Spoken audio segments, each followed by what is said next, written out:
Hi, my name is Wendy. Wait a minute. I'm from Washington, D.C., and I'm an addict. And I'm scared to death. That's all right. Hang tough. I just want to say, you know, I am not the expert on this. I am not the expert on... Tell us what you know. Share your strength over No, on the other part. I am not the expert on the love part. You know, I definitely know what it's not. I have a lot of experience in the other part. You know, and I'm sitting here and I'm seeing a workshop that is filled with people. You know, I've been to a couple of the workshops. They were full, but not this full. And you know what it says to me? We want to hear about it.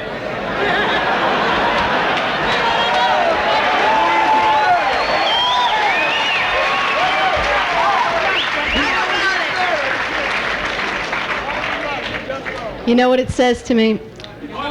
It says that we're looking for love. Yeah. You know, like that song, we're looking for love in all the wrong places.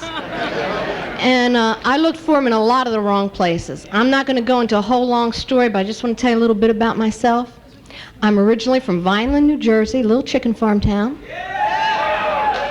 And my mom died when I was 11 years old. And I was a fat kid. I never felt accepted. My first drug was a diet pill when I was around 9 years old. And I knew that liquor went real good with it. I want to tell you my first introduction to sex. I was 15 years old, and I was going to them. We used to go to the Almanesson dances because the guys in South Philly could dance, see? So we'd go to Atlantic City or, you know, South Philly or something like that. And what happened was I took a ride home from two guys, you know, that I didn't know. Girls, don't take rides from people you don't know. And what happened was I got raped. And that was my first introduction to sex, was that rape. And I became very promiscuous after that, you know. And as a matter of fact, I didn't even share about that rape until about 10 years later. And by the time I was 18, it was 1964, and everything was everything, psychedelic. The Beatles were in, and I was smoking reefer and doing that methadone, that crystal meth, and the LSD. And I went to my first mental institution at 19. That was in Atlantic City, Ancora State Mental Institution, you know. And I just want to say a word about mental institutions. You know, I work in one right now, and you know, they have NA meetings in there now, thank God. And, you know, and the people are dressed in clothes, you know what I'm saying?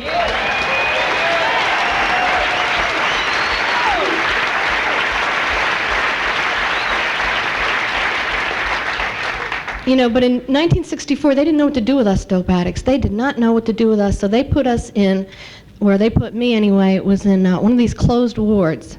And I had the state dress on and the rubber shoes. And I was in maximum security, and I was scared. I was a 19-year-old kid, and I was scared.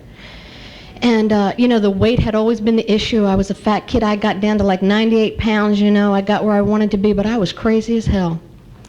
And when I got out of that mental institution, I went to Atlantic City, New Jersey, and my life, can I say, started from there. You know, I wanted something to calm me down.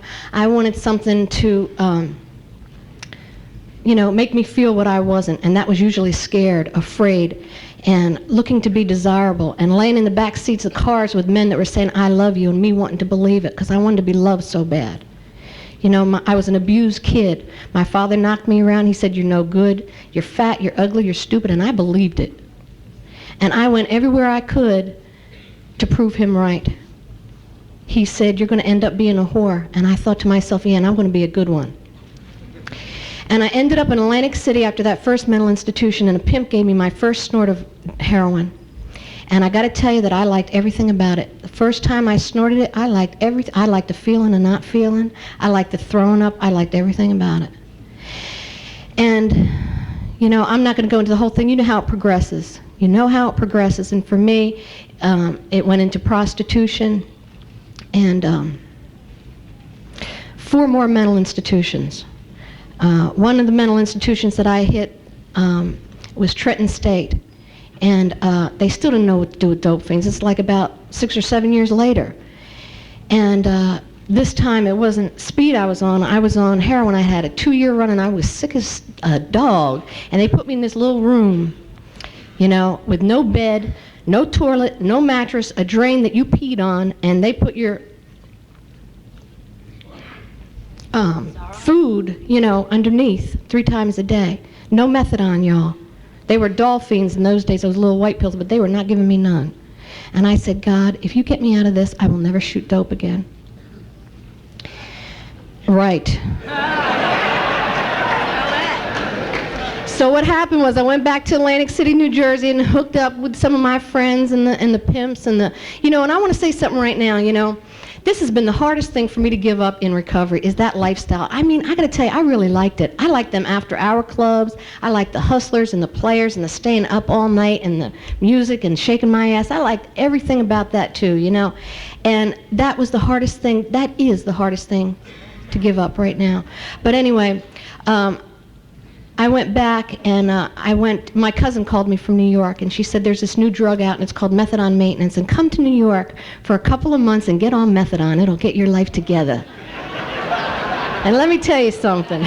My heart goes out to anybody who has been on methadone, because I went to New York and I lived with my cousin,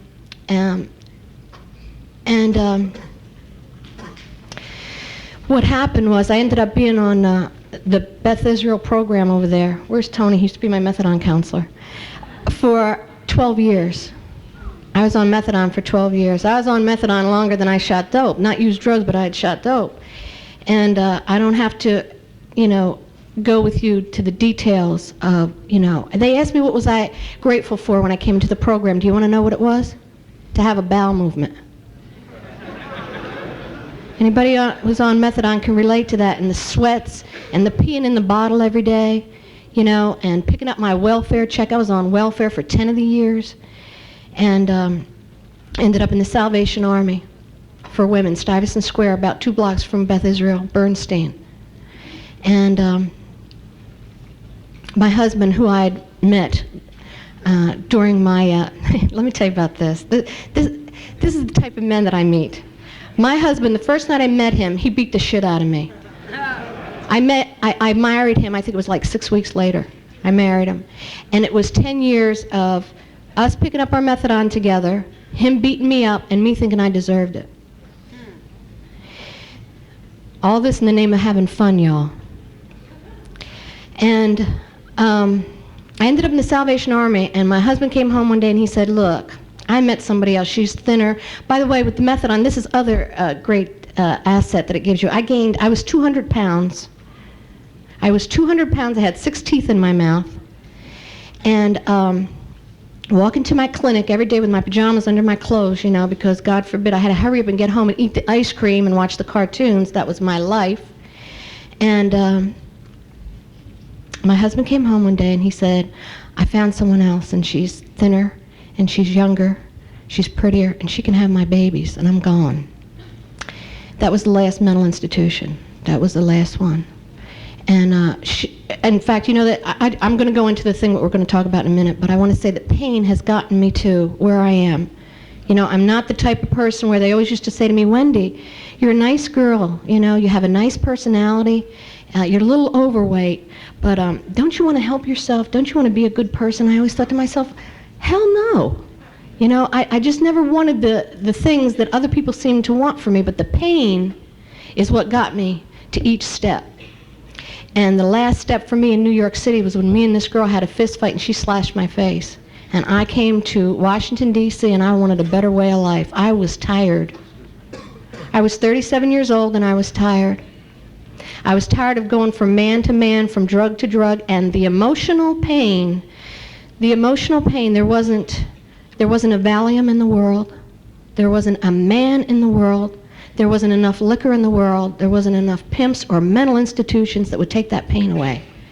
And I'm talking about walking around with that knife in your chest and it's going like this. That kind of emotional pain. And that's what I came in here on. I came to Washington, D.C., and I said to my cousin, help. Please help me. And I called the helpline of Narcotics Anonymous. And they said, there's a meeting right down the street from you. And I'm going to be honest with you, I thought I was going to get methadone there. I really thought I might get methadone there, because I had called a couple of methadone clinics before I called NA, because it had helped me so much before, you see. So I went to my first meeting, and in a couple of months, the month after this, it'll be 5 years.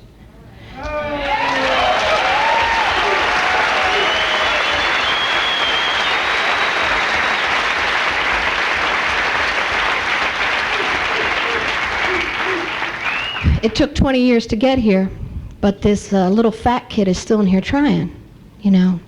And I want to tell you what I found in those rooms. I found the love that I never had. I found the brothers and sisters that I never had. And I fell deeply in love with Narcotics Anonymous. Because in the first time in my life, I felt accepted. I felt that I was all right. I felt that people loved me anyway. And I came out with the stories. I told the stories, and I came in and I said, well, you know, I used to work out of the 500 Club, you know, with the spangled dress and the blonde wigs and the long gloves, and I really can't relate because I really never did prostitution on the street. And the women said to me, bitch, sit down, you know. You're in the right place. And I wanted the pain to go away so badly that I started talking about the things I'd never talked about before. One of them, the rape. 2, being lonely and afraid, feeling that I'm just not enough. The low self-esteem that I had carried through all my life. And what happened was, it didn't get better right away. This ain't a miracle story here. I'm not going to lie to anybody. It did not get better for me right away.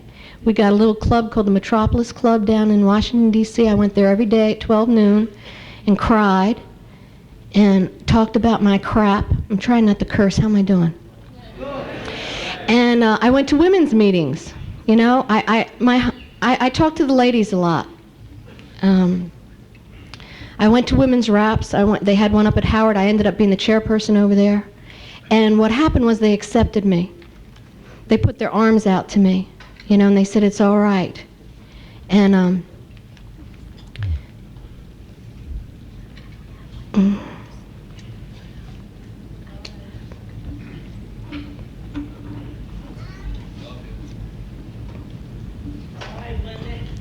yeah, I don't know what I'd do without the people in my life. That's the deal. And damn. Stay down. And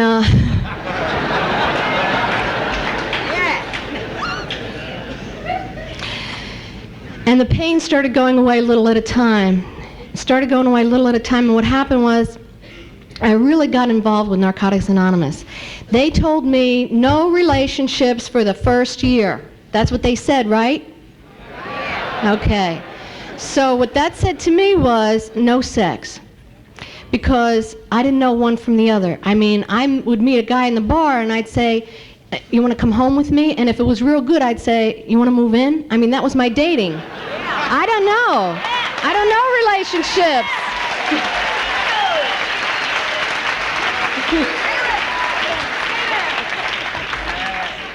I don't know relationships.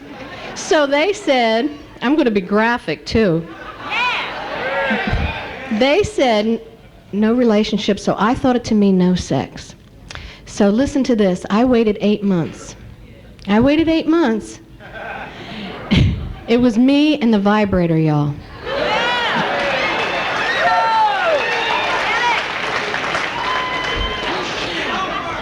But you know what? A vibrator can't hug you back.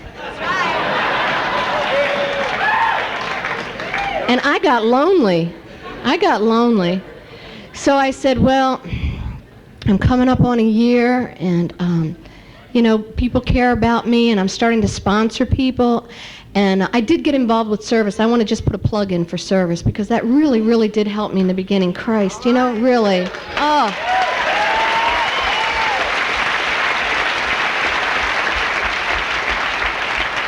And the only thing I knew how to do was to type. So what they did was they let me be secretary of the meetings. They let me be secretary of area service. And when our Washington, D.C. area had the World Convention, I was the executive secretary there. You see how that grows? Yeah. And I can't say enough for sponsorship. That has really pulled me through. You know, a lot of the times when I'm in my crap, I mean, these little gals come and pick me up, take me out, and, I mean, they just take care of me. It's embarrassing sometimes because I say, oh, I'm in the same place, da-da-da-da, and all this other shit. But, I mean, that's what really has gotten me through. So anyway, I waited for about, I'm going to get real honest. You know, I said to myself, I was not going to come in the meetings and do what I did in the streets because I had to face you men, and I wanted to keep coming back. I didn't want to sit at a table in a meeting and know that I did everybody, you know? So I really, really tried, you know, to like keep my shit together. I still try, but sometimes, you know, I fuck up. And I think that I just kind of like moseyed around a little bit for the first year. And the second year, somebody caught my eye. And he said to me, Wendy, this is not going to be a relationship. If you can just handle some sex and be a good friend and be a buddy, if you can handle it, Grab on it. we can get together. And I like this man. He had taken care of me when I first came in. He stood next to me when we prayed. That was all that was necessary. And I said to him, I said, I can handle it.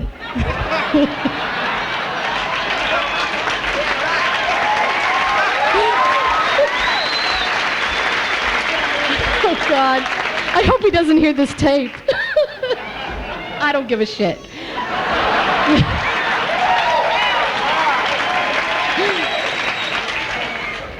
So what happened was, you see, in all those years of prostitution and the drugs, I could cut this off. See, this was not connected to this. No way. How could you? How could you make money? How could you exist in the world that we came from? It can't be connected. So what happened was, I came in and I still thought that it wasn't connected. I had found some kind of a higher power. I was a little Catholic kid, see. And they told me when I was a little girl, if I masturbated, I was going to die and go to hell. So right then and there, I knew I was in trouble. So when I came in, I was just so thankful to God that he had spared my life, that he had taken that pain away. You know, and I just want to say one thing here that I do. I get on my knees and I pray in the morning and I pray at night. And during last year, I was going through a lot of pain. One of the people in the program took me by the scruff of the neck and took me to a meditation class. And I meditate now. I try to do the best of my ability, but I meditate, take some quiet time, and I chant, and I just, you know, breathe in and breathe out, and just listen. The prayers have changed a little bit. They're not so much, please help me, God. It's more like, thank you, and show me, and listen, and anyway, I'll get back to that. But the self-esteem issue is the back issue. What I want to say is it was everybody's fault. It was this man's fault. It was the man before him's fault. It was my husband's fault. It was my father's fault because he had beat my ass. But guess what? It wasn't nobody's fault.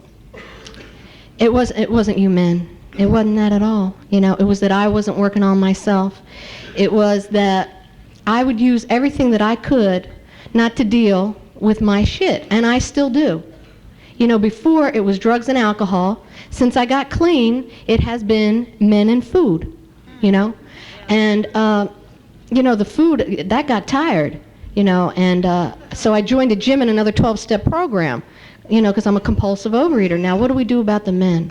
I still want to be loved. And I've got low self-esteem. I still think I'm a piece of shit. And I'm crazy about this guy. I'm crazy about this guy. I like how he does me, right?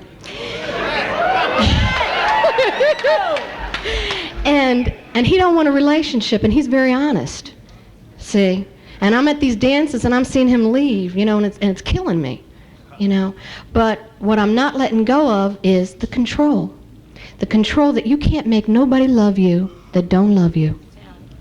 Not nobody. Not my daddy, not my husband, not that man, nobody. I'm powerless.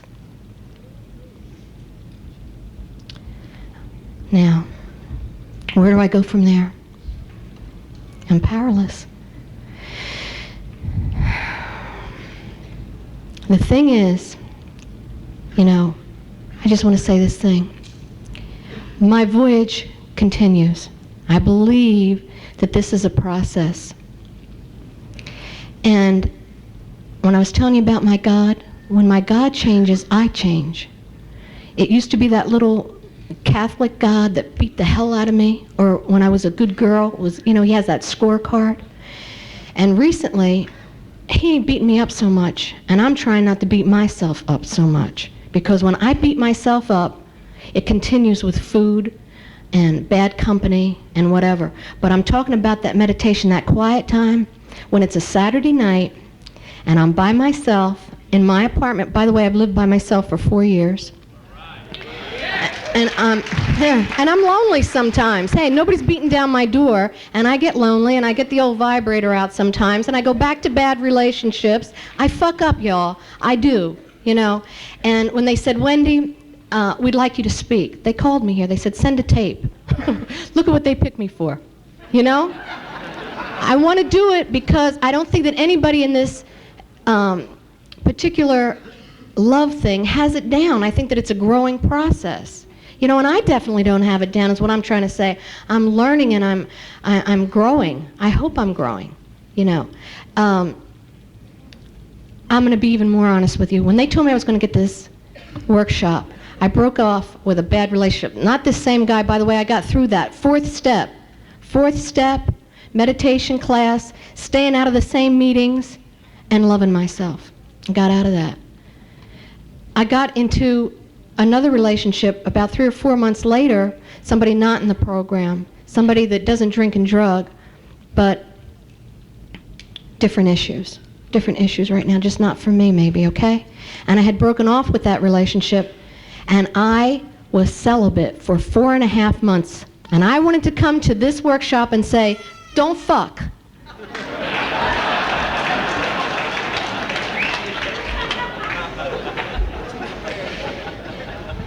And you know what? About 3 weeks ago, I went back with that man.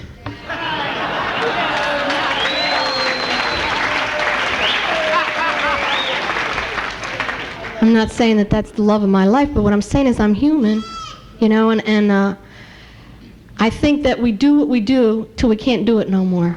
We do what we need to do. Somehow I'm getting some kind of nurturing. I'm getting something out of it. You know, there's no way that I come in here and I say, you know, you did this to me and you're screwing up and you're not meeting me in this relationship and you're not meeting my needs. Well, then leave. But if you go back, you're getting something out of it. You are getting something out of it. I don't want to hear no shit. It's some kind of nurturing, man, that you need to go through. So either work on it, okay, talk about it, communication. And the other thing that I don't know if they want to promote this or not, is I got into therapy, and that has helped immensely. You know, I started talking about that little girl.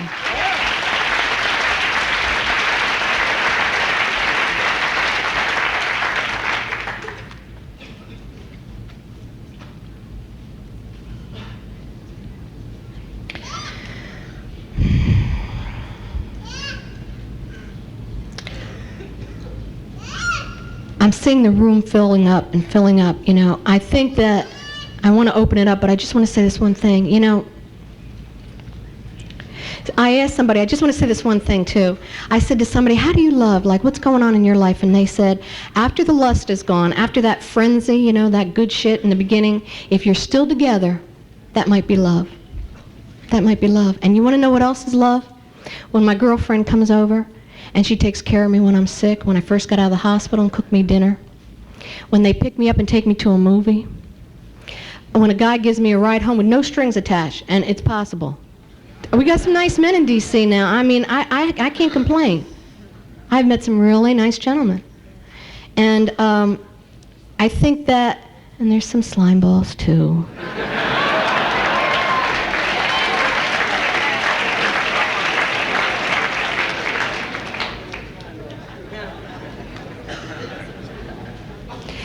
You know, we're all in search of a feeling, and that's that good feeling. And I believe that our higher power can give us that feeling. And I was talking about being home alone on that Saturday night. I mean when I'm alone and I ain't holding on to the bedpost saying, Who am I going to call? What am I going to eat? Who am I going to fuck? What am I going to do? I mean, that peaceful serenity, like everything's going to be all right. Where is she? Like everything's going to be all right.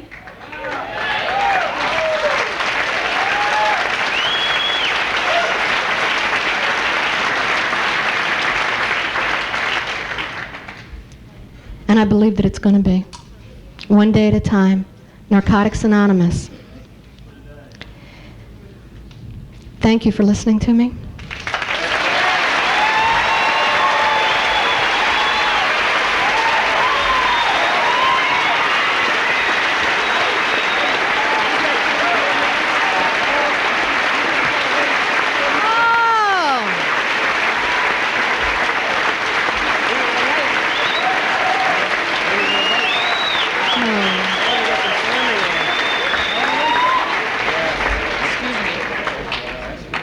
They sent me up a thing here. It said 20 more minutes, so I thought it meant like, you know, because I want to call on some of my people, which I'm going to do anyway, but they want me to talk another 20 minutes. So, really?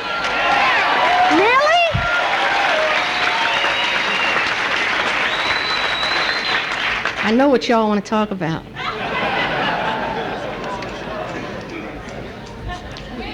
Yes, I love you too. I don't know if this is NA literature, and I hope nobody beats me up, although I might like it. But,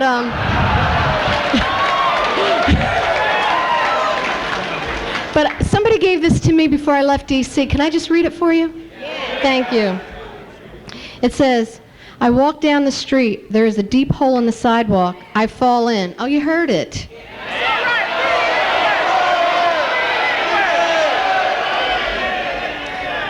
I am lost.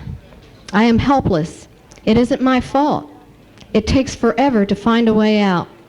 I walk down the same street. There is a deep hole in the sidewalk. I pretend I don't see it. I fall in again. I can't believe it. I'm in the same place. But it isn't my fault. It still takes a long time to get out. Oh, about 2 years for me. Clean. I walk down the same street. There is a deep hole in the sidewalk. I see it. Wait a minute. I see it is there. I still fall in. It's a habit. My eyes are open. I know where I am. It is my fault. I get out immediately. I walk down the same street. There is a deep hole in the sidewalk. I walk around it.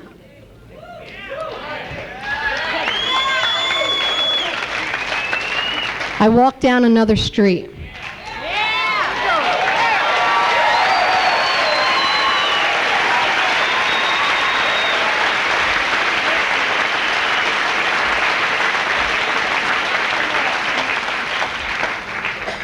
I just want to say this, you know, I've been to a couple of conventions, a few conventions, but New Orleans, y'all did it. You know that?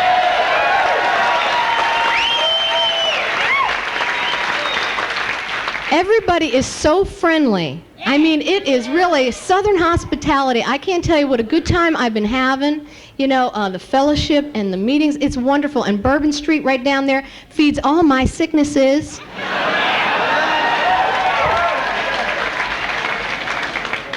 I guess I can go tonight. My workshop's over.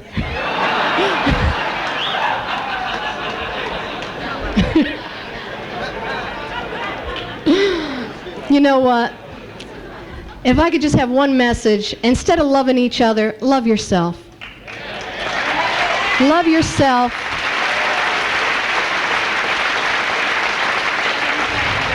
Love yourself. Love your higher power. And somebody's going to come to you. God didn't put us here to be alone. He has not taken us this far to leave us now. Love yourself. Be good to yourself. Women, take nice hot bubble baths and read the basic text. You know, put candles up, stick together. You know, men, we love you. Give us a break sometime. You know.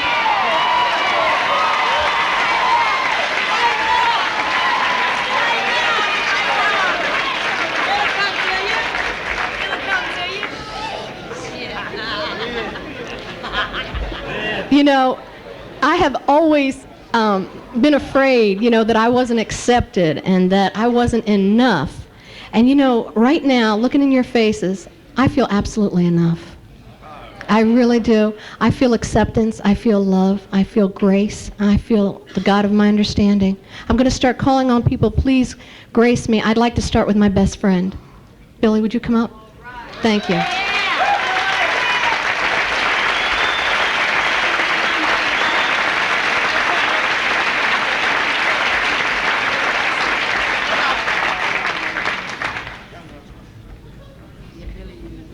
My name is Billy. I'm an addict. What a beautiful crowd of human beings. I can't believe it. I'm an addict. I'm clean today. I got clean in Narcotics Anonymous.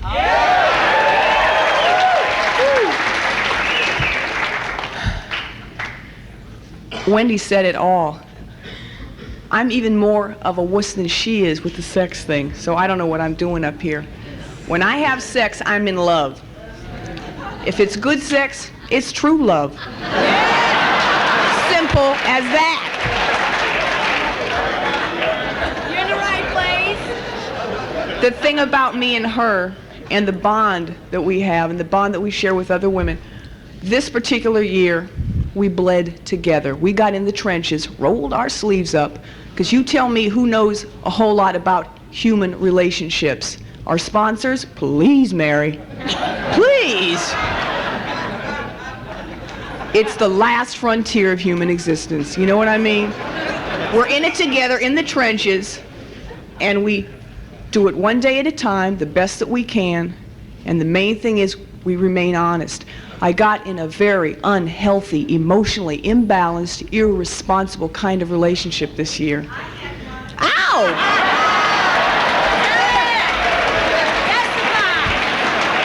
You too? Ow! What is it about us? The only thing I can figure is that we are addicted to adrenaline. I got into this relationship and hurt.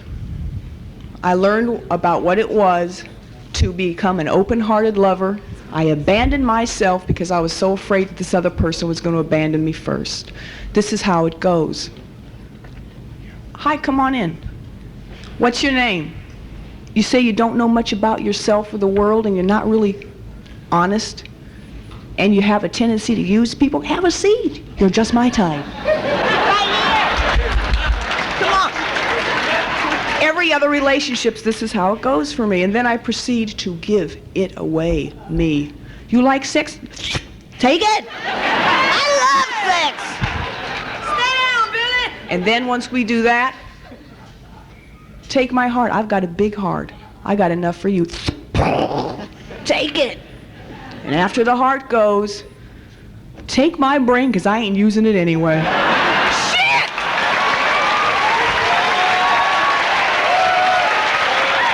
You got it! Wait a minute. The little teeny weeny eeny miny bit that's left is used for obsession only. Take it all. And that's it. And it becomes, I'm watching the door in the meeting to see if she's coming in and what time. You understand? And man, that hurts. I'm missing blessings, you understand, because I'm all clogged up and plugged up inside. You know what I mean? And it just don't work. You know? When I lost this love a few months ago, I thought I had lost all the love in the world. Okay? I thought my feelings were going to kill me. So what I did was use Narcotics Anonymous as a foundation, and I went out into the world and got some professional help. And friends and neighbors, I want to let you know, this is where it starts. This ain't where it ends. Yeah. We go out into the world that we were once afraid to face, and we get the help that we need. It's as simple as that. We meditate. Man, we stopped eating meat. We got closer to God, didn't we, baby? They told us we got so many crystals around our necks, we're going to have kidney stones. You hear me? We're reaching out. That's all I can say. We are reaching out. And that's what it's all about. You come in here, you take a risk. Man, what is recovery to me? Reality. The 3 R's of recovery. Reality, responsibility, and risk-taking. And that's all it's amounted to for me. That's what it's become. We now know that we don't have to use dope. Somebody very special tells me that I have a choice and I do not have to create unhealthy relationships for myself. How wonderful it is to know that I have a choice in that too. Okay? I can attract a general kind of wellness, and this program has given me a foundation to attract what I need, you know? The steps, I was told to do a 6th and 7th step. I asked God to take this obsession from me and set me free. And I also asked for replacement. When we asked for a defect to be removed, I asked for more faith, more creativity, and it worked, okay? More love coming in and going out. And I got what I need. The obsession was lifted. We don't know how we're going to get it, but the lover went. That's just how it worked for me, okay? And I've been single now. I've gone through a lot of the pain. Now I'm learning to forgive, okay, for my hurt. And the first thing I had to do was learn how to forgive me. My friend Kathy's taught me about that. I forgave myself for making an unwise decision, and through that unwise decision has come a whole channel of wisdom, okay? And when I thought I lost all the love in the world, man, it was there tenfold all along. People like Kath and Carlotta snuggled right up underneath my ass, you understand, and carried me. I was no more good. I really wasn't, you know. The love is here, the tools are here, and there's a guy, Jesus, you know, I don't have any answers. What I've been graced to do now is to be able to ask the right questions. Who am I? What am I doing on this planet? And how can I make it better? There's a great guy that tells a little story about, hey, if we were to go out here to Canal Street, right? And we see a child, a wounded child laying on the curb, okay? We would not wait for that child to heal, to bend down and start to love him or her. We would bend down and start to love her. You know what I'm saying? The only thing I can say we're all wounded children. Don't wait for the child to heal to start to love him, okay? And I implore you to keep coming back. Thank you.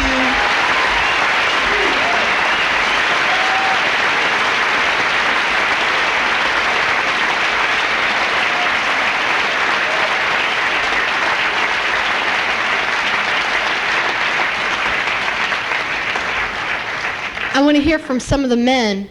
Yeah! But they say to use the microphone in the back there. So, John, on your way back there, you'll be first, but I'd like Doreen to come up first and say hello. Come on, Del.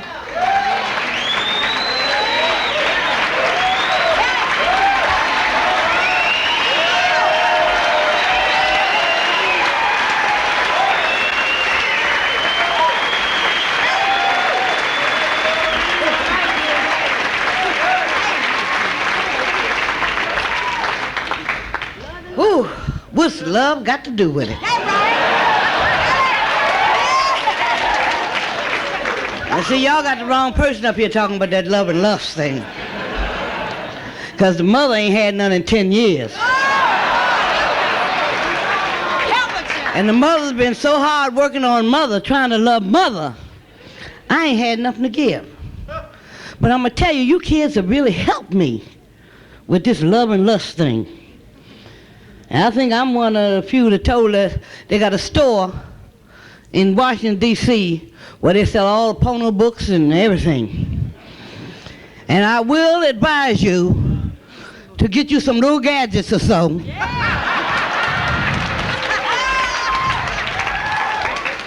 I had me a suitcase full of porno books. And it really helped the mother. Because you see, I was a prostitute.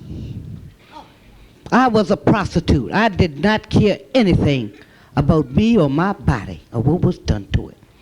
And when I first come in here, I was snapping my fingers, saying that I know it all. But I did not know it all. I did not know this lady standing here at all, you know. And I was dealing, and I always dealt with my ass instead of my head. It always came first.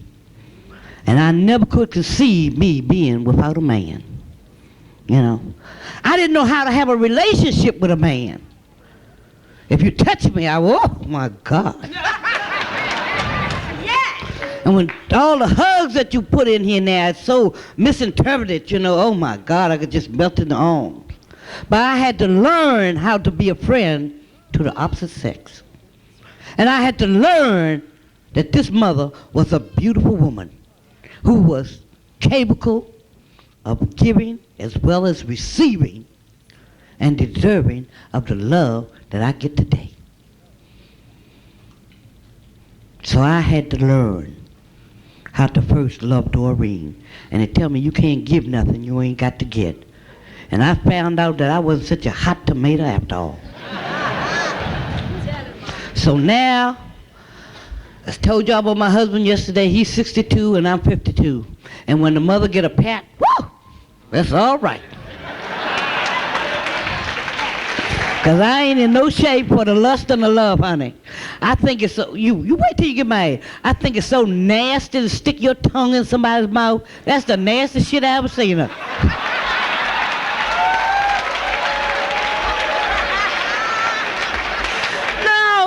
but look.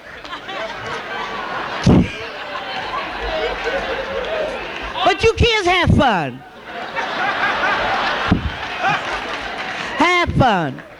And believe me, in God's time, not in your time, don't even worry about it, because he'll send somebody your way. Learn how to love yourself, and when you learn how to love, you can be able to reach out and learn how to love somebody else. Learn how to be a friend with the opposite sex. A minister used to see me all the time and grab me and rub me on my shoulders. And I used to say, oh my God, oh my God. Here I ain't had me a man in 5 years. This man keep on rubbing and squeezing my shoulders. And I had to go to him and I had to tell him. I didn't know whether I want to go to bed with you. I don't know what the feelings I got. Because I never stopped to really get inside of Doreen, to find out what all this was about. And when this man sit me down and told me, he says, Doreen, there's all kinds of love. And when he began to explain it to me, I can go up to anybody in this room now and tell you how much I love you, give you a kiss on the cheek, and keep on going. Now, when my old man pats me on my chest, or he pats me on my ass, that feels mighty good. But like I always tell y'all, I'm in love, and me and my husband, we have separate bedrooms. And we better have separate bedrooms, because I snore like a mother. I never could afford the luxury that a lot of you young people have. And these are some of the things that we have to begin to sit down and talk about. I never was able to dance slow with a man, because I swear to God, he swear I was having an orgasm on the floor because of my breathing. I never was able to lay up in a man's arms and sleep like I see on the movies or someplace. Because goddamn, if I wouldn't bust his eardrums open every time. But you see, Doreen had to learn to accept all these things about her and begin to love herself. So when somebody do put their arms around me, I know that it's for real. Thank you.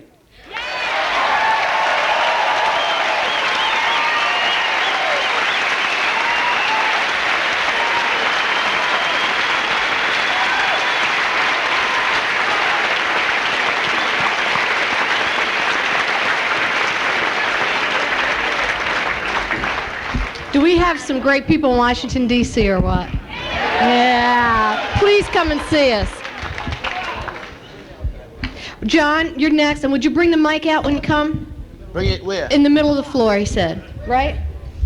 He's in my room? Okay. Right here? Is this good, Jeff? Can I go? Hello, my name is John. I'm an addict. Wow. Wendy, I think I love you. You know? Thank you for sharing. You know, I'm from New York, and I know there's a lot of New Yorkers here, right? But I'm glad to see everybody here. Number one for me is when I was coming down You know, I was in the elevator and I was trying to make it to this meeting, and I had just finished making love with my lady, right?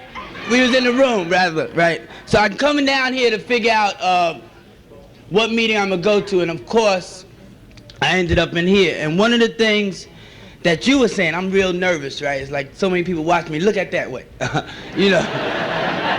But one of the things you were saying, right, is I could identify with what I heard when I first came around. And they said, to me, they said, no sex for 90 days, no relationships for a year.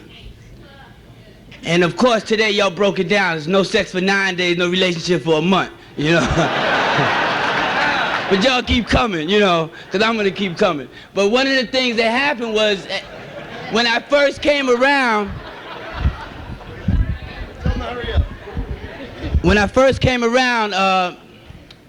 I was scared to death of a woman anyway. You know, I got to the point where the reason I got high and I used was because it seemed like things were different.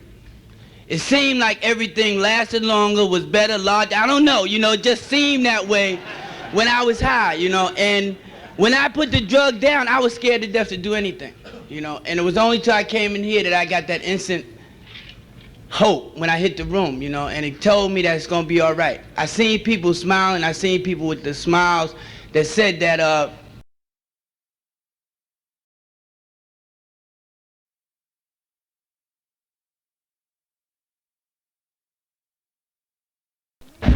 what happened for me was that I had a friend, you know, and they talk about coming around and not getting involved in relationships or not falling in love. And it seemed like, and especially in the beginning, if somebody said hi to me in a funny way, I thought they was in love with me. You know what I mean? Or I thought they wanted me to say something back to them. You know, them kind of things was happening.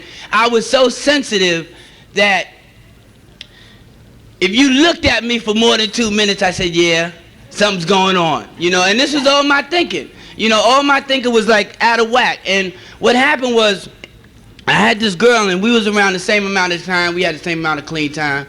It was early on in recovery. And I said, listen, you know, we shared a lot. We were like buddies. You talking about buddies or friends, you know, this is before we even did anything.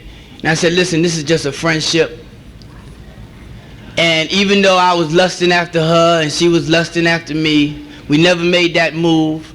We kept it on a friendship level for a while. You know how it is after you go to meetings all day long, and then after the meeting you say, listen, this is just a friendship, come for coffee, and you leave the coffee shop 4 o'clock in the morning paying a $50 bill saying, listen, this is just a friendship. The next day you go to a meeting and say, okay, come on over my house, but this is just a friendship. You wake up in the morning with no clothes on, talk about fix me some bacon and eggs, but this is just a friendship.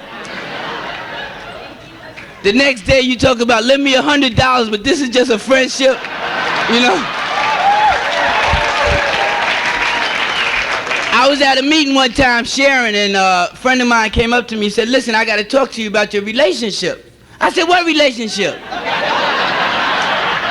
Seeing that some girl was downtown talking about me like a dog that I had pulled something on her, you know, I was doing all these crazy. I said, wait, I'll talk to you after the meeting. So he told me about it, and I rushed downtown, and I said, listen, baby, this is just a friendship. You know? One of the things, the reason I bring that up is because, you know, I know one of the things, my motives are one thing, but my actions are another, you know, and I can say as much as I want to say, but I know my actions is what really speaks for me.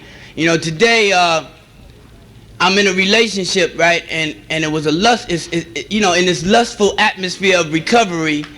It started off as a lustful relationship, you know, but I know that for me, that was my attraction, you know, and I worked through it to the best of my ability, all right, and I work hard at it, you know, I really do, to the best of my ability, you know, and what happens is it winds up that I'm not using. No matter what happens for me, the bottom line is that whether I do lust or love, an individual or myself, is that I'm not picking up today. And it's things like this.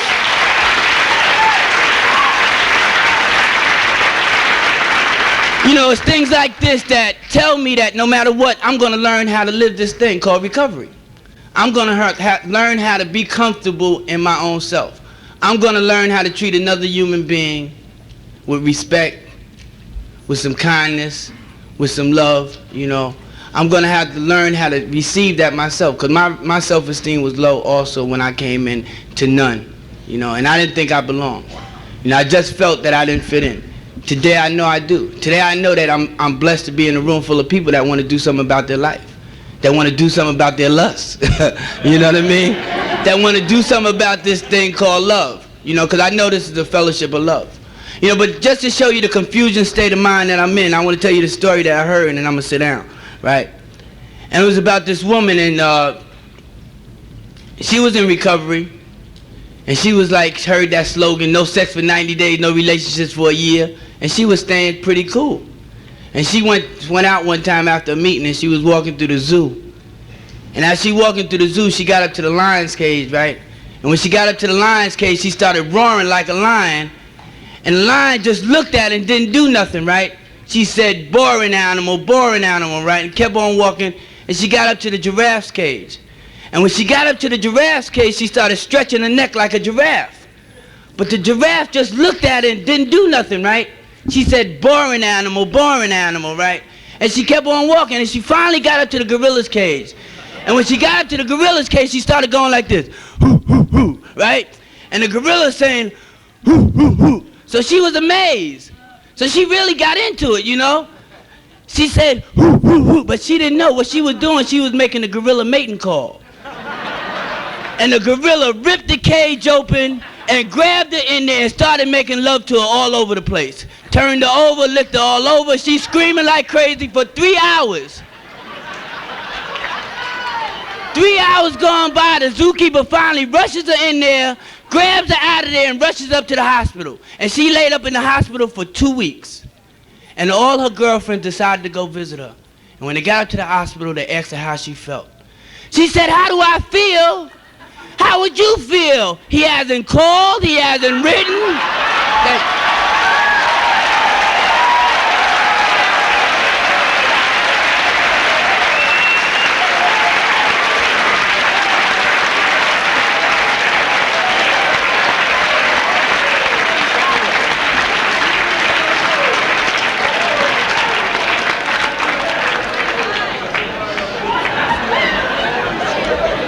Hello everybody, my name is Santos and I am a grateful recovering addict from New York. I want to thank all the speakers and the fellowship. And this is a hard topic discussion meeting for me. Because I got here Thursday and I ran into a girl and first thing she says, I mean like 3 words later, she says, you still 13-stepping the newcomers?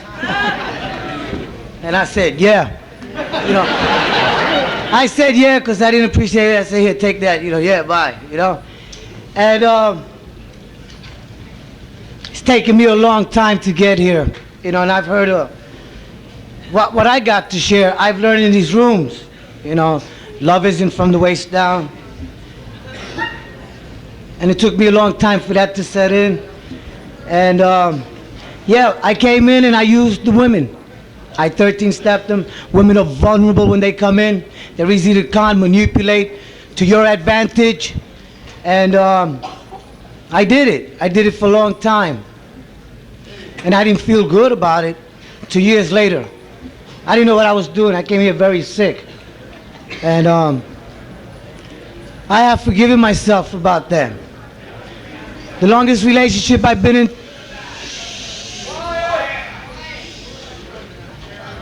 everybody's gonna go get dressed for the banquet. Yeah, this is hard for me to talk about, you know, very hard. Yeah, and you know. Excuse me half a second. The meeting's not over yet. If you want to get up and leave, do it as quietly as possible, please. Thank you. What'd he say? Oh. Yeah. Today, I'm a sick person, clean and crazy. Narcotics Anonymous is like safe sex. The more you keep coming, the better it gets. I tell any newcomer that. you know. And I kept coming probably for those reasons, you know, and more. You know, and I'm not proud of what I did, you know, but I came in very fucking sick. And people still, I got a reputation that follows me, even in recovery, you know, and I've tried to live that down, and it followed me right here, you know, first day. And it's okay, I turned it over, you know. And yeah, today I see that same behavior and pattern in the men that are here today and the newcomers, and I see it more vivid than I ever seen it, you know, and it's like, that was me, you know, that was me. Lusting, you know, looking at the women up and down with that face, that look, that hungry, you know, and it's like, I see that today and it's disgusting, you know, for me to, I don't want, there's a program of change and it's been hard for me to change, and I don't want to be like that today. And I have been in a relationship for 15 months, it's the longest one I've been in, you know, and I don't want to carry no secrets. I want everybody to know what I'm about, what I've been, what I've done, you know. I am a member of Narcotics Anonymous. You know, I know I'm in the right place. And I know I'm going to get better if I keep talking about it and sharing about it, you know. I don't want to go back out there and die on the streets of New York. So yeah, I had to stop a lot of things, you know, because I talked about it with Tony D, my former sponsor, with John K, men's meeting. I talk about it. And I believe that, because when you talk about it, you get this shit outside yourself, you can take a look at it, and then you make the same mistake over, you gotta keep talking about it and keep talking about it. And I have been doing that. That's what I've been taught here to do, you know. And I don't want to hurt nobody. That's why I took my test, came back positive, you know. And I'm a handsome man, you know. I believe that, I never believed that about me, you know. And my attitude for my first couple of years was find them, feel them, fuck them, and forget them. Don't give a fuck. I came here with don't give a fuck attitude. Fuck you, fuck that, fuck it, and fuck everything. And I applied it on the women. You know, I was real fucking sick, you know. And I have changed this much, you know, and it feels good, you know. I got some sense of what I've done, who I am today, how sick I was, how sick I still am. You know, it feels fucking great, because I was dead for a long time.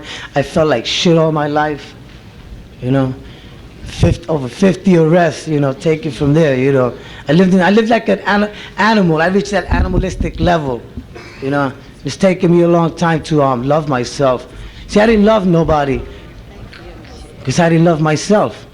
So I use lust as a form of escape, instant gratification. I took the ball and ran with it. Yeah, and I've heard people, you know. But I'm just happy to be here today, and a day at a time, just for today, I feel, you know, I am getting better, and thank you.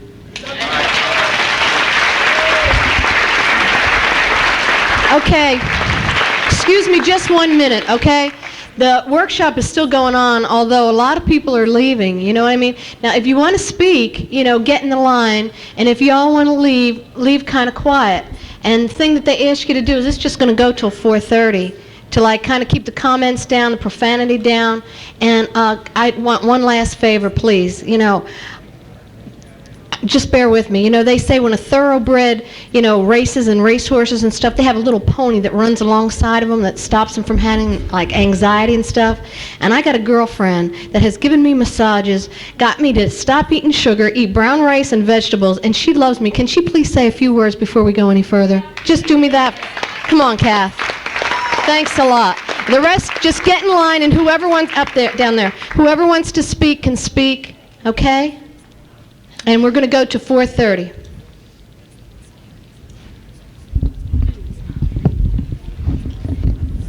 I'm Kath, and I'm an addict, and I'm nervous.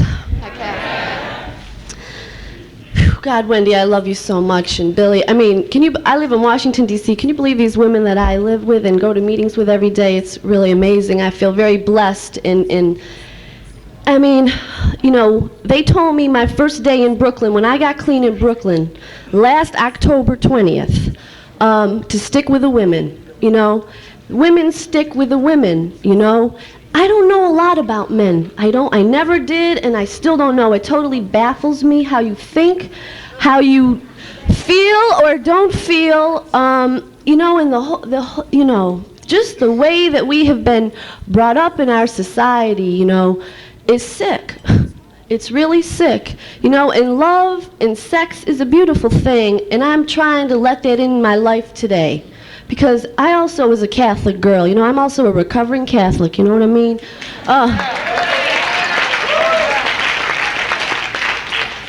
And I like sex today, you know, and I like to feel good today. And for a long time I was afraid to let myself feel how good I felt inside.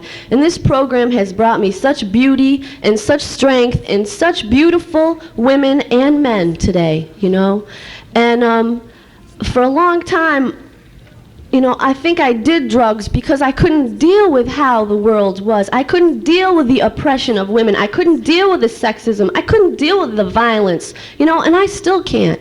And it's still hard for me to hear a lot of things that men and women share in these rooms, but I'm going to keep coming back, you know, because I got people like Wendy and Doreen and Carmelita and my sponsor Billy. I mean, can you believe it? You know, so I feel blessed. And, you know, it's not about me today. It's about my higher power. My higher power is a goddess, you know. It might be a god for you. It's a goddess for me. Because I came into the program with a higher power, you know. I just was, you know, my conscious contact with my higher power was always through drugs. And today it isn't, you know. And I feel that's a real blessing. And I want to learn how to be friends with men today. I really do. It's what I'm working on right now, you know. And because I think we're all the same. We really are. Men and women, we're all the same. You know, we all have feelings, you know. We all have hearts and we all have souls, you know. We all have our genitals, you know what I mean? And I don't know, it's just about love and trust for me today. And it's about trusting myself and loving myself. And thanks for letting me share.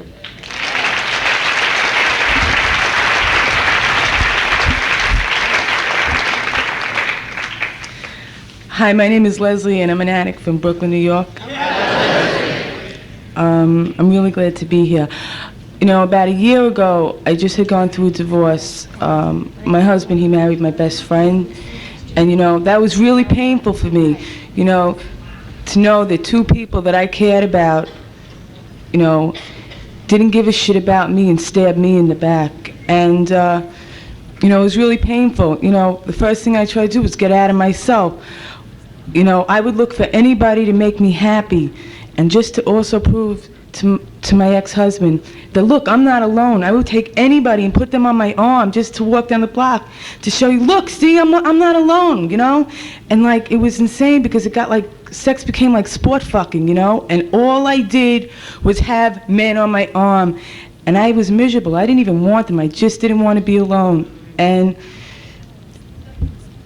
you know, it's hard. I still, you know, when I came into the NA, you know, I was able to share everything and, like, talk about how I feel and cry, you know. And that's what kept me coming, you know. I mean, I wasn't going to come. If I wasn't here, I might be dead, you know, because I had suicide attempts, thoughts, you know, and I couldn't do it because I have a beautiful daughter, you know. I mean, this is the only place I can come and I could share things, you know, about how I feel, and I can cry about this. And, you know, it's not that bad today, you know, because, like, I could say whatever I want and no one's going to look at me, you know. I mean, I try not to get involved with anybody because I'm a sick person. I don't know how to have a relationship. I have to learn how to love myself first because I don't even like myself. I like myself a little bit today. You know, it's really hard. I go through a lot of things, you know. When I was married, my husband one day, he jumped on top of me and put a gun to his head and said, I want to see the blood splat all over you.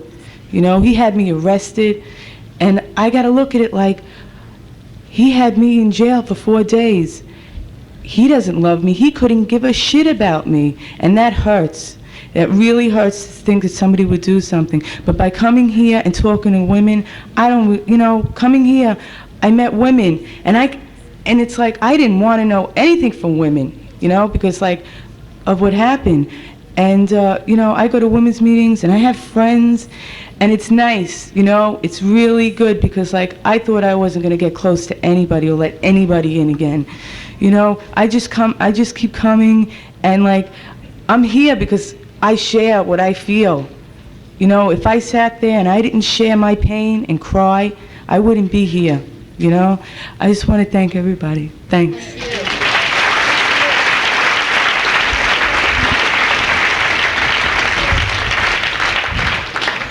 My name's Bowen. I'm an addict. And I like the way it started out with the, I'm not an expert, because I qualify for that one. I've been married and divorced 6 times in my life. And I couldn't make children until I got clean, and I've wound up a single parent of 2 wonderful young sons, 7 and 11, that keep me going. And they've taught me a lot about life and living and what single parent mothers go through. And a lot about love too, and where people come from. A lot of insight. I always had problems with this topic, you know, love and lust, until I really heard it at a meeting one time that love is giving and lust is taking. And ever afterwards I thought about the energy involved in whether I was interested in the other person, whether I was giving or whether I was taking. And then clean, I've had plenty of time to experience different relationships, married and unmarried. And the thing that is sort of standing out in the pattern of things over a long time is that there are other things involved than just the sex. It's when you give somebody access to your personal living space, then you take on their karma in a way. And sometimes their crosses become your crosses and vice versa. And I'm starting to think to get some success, to get some goodness that involves a deeper kind of honesty. And something that is not honest or not quite honest is going to produce pain down the line for me and for somebody I care about. And I believe if we suffer from a threefold disease, mental, spiritual, and physical, that they've got to be forms of physical love, mental love, and spiritual love. I know in recovery that if I get close to you and start sharing, I'll speak very quickly, directly to the God of my understanding in your person. And it's always the same God, regardless of the face or the name or the sex or age or any other consideration.